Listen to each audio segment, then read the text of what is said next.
పవన్ కళ్యాణ్ గారు నిన్న మాట్లాడినటువంటి ఏదైతే సోషల్ మీడియాలో బూతులు, దూషణలు, బెదిరింపులు అన్న అంశం మీదన వీడియోలు సోషల్ మీడియాలో అనేక ప్లాట్‌ఫారాల్లో ప్రొజెక్ట్ అయినాయి.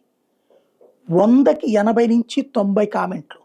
ఇంక్లూడింగ్ తెలుగుదేశం అనుకూల పత్రికలైన ఈనాడు, ఆంధ్రజ్యోతితో సహా 100కి 80-90 కామెంట్లు నెగెటివ్‌గానే వచ్చినాయి. ఏంటంటే దూషణలు, దుర్మార్గపు పదాల విషయంలో పవన్నే ఏలెత్తి చూపెడుతున్నాయి ఆ కామెంట్లన్నీ కూడా.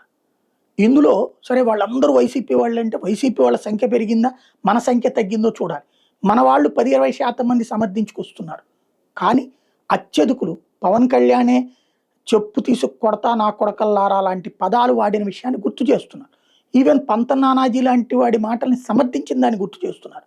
ఆ చేపల పులుసు అతను ఏదో జబర్దస్త్ అతను ఉన్నాడు కదా! అతనికి సంబంధించినటువంటి వీడియోలలో వచ్చే భాషని ప్రశ్నిస్తున్నారు.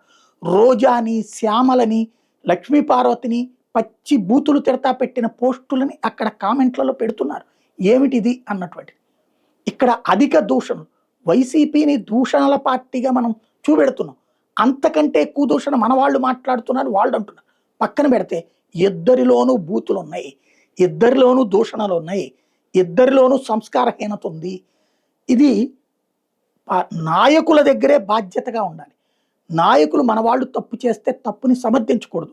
పంతం నానాజీది సమర్థించడం ద్వారా పవన్ కళ్యాణ్ తప్పు చేశాడు. జగన్మోహన్ రెడ్డి నోట్లో నుంచి నా కొడకల్లారా లాంటి పదాలు ఇప్పటిదాకా రాలేదు. లేదా అట్లాంటి చెప్పులు తీసుకు కొడతా లాంటి పదాలు లేదు. అది ఎవరో వెంటనే వెంట్రుక పీకలేరు అంటే అది మనం కూడా మాట్లాడతాం. నా ఎంట్రుకలు పీకుతావా లాంటి. అది బూతు కాదు, దూషణ కాదు. ఇక్కడ జగను, పవన్లలో రఫ్‌గా, ర్యాష్‌గా మాట్లాడేది ఎవరు అన్నటువంటి ప్రజలకు తెలుసు.